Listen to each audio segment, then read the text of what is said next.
Hey everybody, it's Anna. Welcome to the sixth installation of the series The Enneagram and the Major Arcana, in which I connect the 9 gifts of the Enneagram to the first 9 cards of the Tarot's Major Arcana. So this is the sixth installation in which we're looking at the 6th gift of the Enneagram, and that's often called loyalty. Now, when I look at that gift, I think it's better described as integrity. So I'll explain why. So when someone has this gift of the 6 and they're imbalanced or they're kind of broken in their gift, they look for authority outside of themselves. So that means they want to join a group, they want to have a leader, they want to have the rules, and they want to follow the rules. That's how they feel comfortable because they want to be part of the group. They want to be a good, joiner. Okay, but of course, in any time you're in a group like that, you're always going to have disagreements. You're going to not completely agree with all the rules. You're not going to feel completely comfortable. But when they experience that discomfort in that unbalanced place, they don't feel like they can speak their difference. And so they end up typically projecting their dissonance on somebody else and creating a scapegoat because they're trying to stay in the group and be a good soldier or be a good member, but they don't feel comfortable. So they take that and they push it on somebody else. So an extreme version of this would be, for example, a soldier on the battlefield and a general gives an order which is immoral. And the soldier feels very uncomfortable with this order, but they don't feel like they can say no. And so in their mind, they decide the person there, let's say the village they're burning, is full of enemies, not civilians. They'll convince themselves that this is the righteous thing to do, the right thing to do. They'll project their insecurities or their dissonance on that group, and then they'll kill the group to kill off their own dissonance.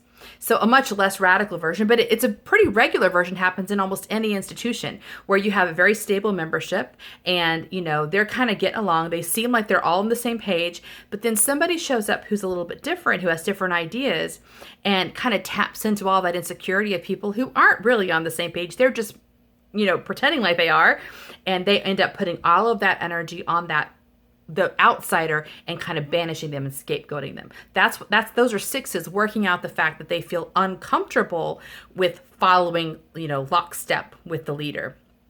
So that I consider to be a description of loyalty. They're loyal to the leader to the point that they don't listen to their own inner compass. But when the gift is mature, it becomes the gift of integrity. And that's when their authority moves from outside themselves to inside themselves. They start realizing only they can be the authority of their lives. They are capable of making moral and just and true choices that actually match their calling. So when a 6 stops looking for authority outside themselves and starts pulling it inside themselves and taking responsibility to be their own moral compass, they become incredibly stable and they have amazing integrity because they cannot be swayed off of this place of perfect integrity. They don't care about money, they don't care about prestige, they don't care about glory. Like they are truly, truly in this world to make the world a better place, and they will sacrifice themselves if necessary to follow that calling. So these people, if they're in leadership, are true servant leaders. They're amazing at it because they will never put their own ego over their true moral compass and their integrity. So the 6th card of the Major Arcana that corresponds to this gift is the Lovers.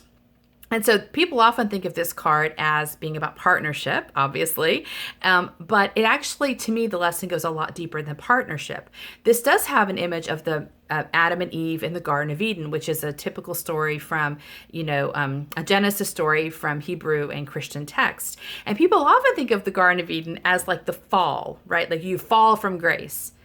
Another way of reading the story, because you know me and me reading things differently, is that in this incident, Adam and Eve get rid of their outer authority and become inner authorities to themselves. They let go of the rule that God gave them not to eat of the tree, and they eat of it anyway, and they become their own moral compasses.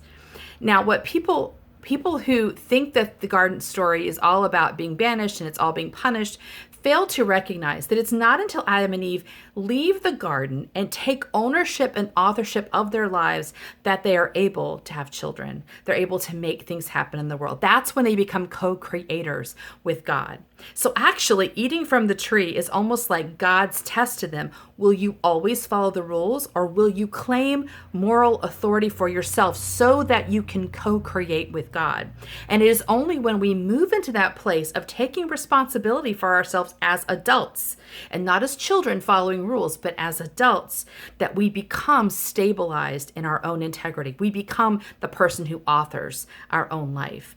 Now, the card we had last time was the Hierophant, which is the move from the household into the world. So we've moved into the world now, and now we're faced with lots of choices. And we're faced with the question of, are we going to follow someone else's rules? Are we going to find a guide, find a mentor?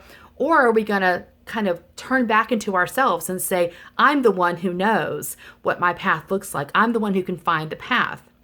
And I'm willing to do things that don't match other people's ideas in order to claim my path and to own it. Now, what's interesting about this installation is it's very delayed. Like, I started the series a long time ago, and then I got stuck on this card, and I just didn't really know why I got stuck, but I just didn't do this installation until right now. And looking back, I realized it's because when I was doing this series, I was working with a coach who was encouraging me to work with paradigms that didn't match me, particularly about like money and like making money and creating like money goals and stuff like that. Like, none of that resonated with me as she gave me these tools, but I was still working with them. Like, letting her be my authority. I'm letting her tell me what's the right thing to do, and I'm going along with it. And at some point, I finally went, this doesn't work for me. This doesn't match me. And I'm just going to, set this theory aside that other people know better what I should do than I know for myself. I'm going to set that aside and just really develop my business and my life according to my own compass. And when I did that, I discovered I became very stable. Like, suddenly I wasn't affected by what other people thought was the right thing to do.